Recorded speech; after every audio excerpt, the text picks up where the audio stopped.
Mac upgrade. Bacon and eggs? Why didn't you bring the pig last time?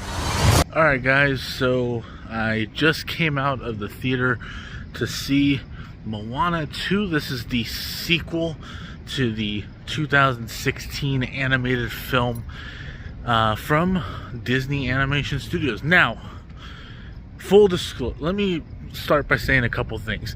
The first Moana is like in my top 5 favorite Disney animated films of all time. Now, You're Welcome is one of my, not just my favorite Disney songs, but it's one of my favorite songs, period. Love that song, and I love that first movie. So I had some excitement going into this film.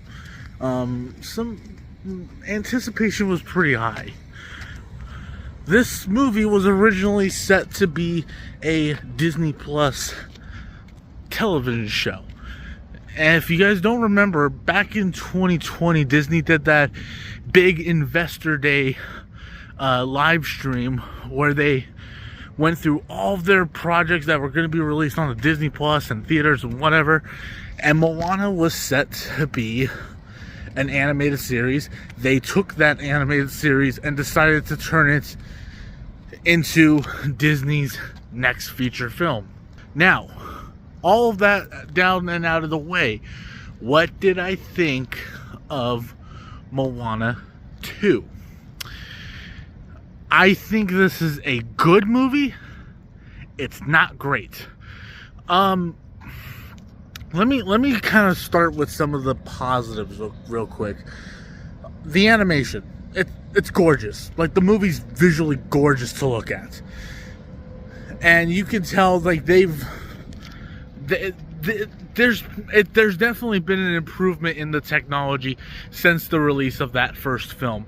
So yeah, 100% best thing about this movie is the animation. Like, the voice cast was great. You know, the vocal performance, all that was really good.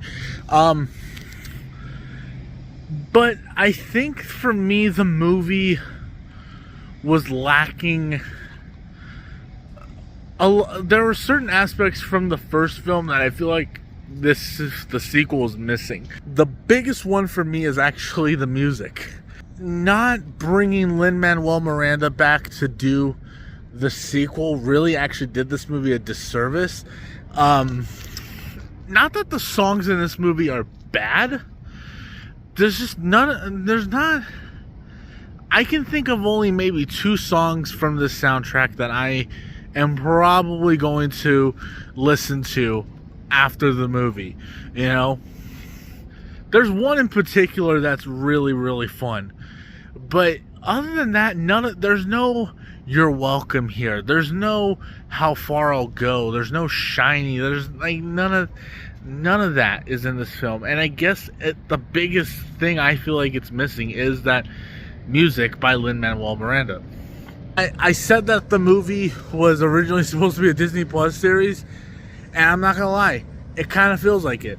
You know, typically when you make a sequel, your first ambition is to, number one, make sure you can tell a story that's worthy of being a sequel to the original. But also, the thing you really got to do, and this the other thing that most sequels are tasked to do, is make the story bigger, go more grand, take elements of that first film and expand upon it. And although there are certain aspects as far as the world building that this movie tries to do, for me it just still felt small, if that makes any sense. Like for me, I never once felt like, oh, this story is bigger than the last one, this is a much bigger adventure that they're on now. I think that might have something to do with the fact that this was originally set to be a Disney Plus show. And I'm not gonna lie, there are times it kind of feels like it. There are times in this movie where it does kind of feel like it. Now, let me just say this. I know it may sound like I'm being negative, and the truth is I'm not. Like, I'll be honest, I had a really good time watching this movie, you know, but as a diehard fan I love that first movie so much. I just don't think this movie is better or even remotely on the same level as the first film. I still walked away having a good time with it. I just don't think, again, I just don't think it was better than the first. Would I recommend it to people? Yeah, I recommend it. You should go see it. Go give it a chance. Maybe you might love it. Who knows? That my experience with it, the movie is really good. Not as good as the first one. That is gonna do it for this Out of the Theater reaction, guys. Thank you guys so much for watching. If you guys like the video, please make sure you leave a thumbs up and subscribe. I think you guys subscribe to the channel because Zeke the Geek said so. And I'll talk to you guys later. Peace out.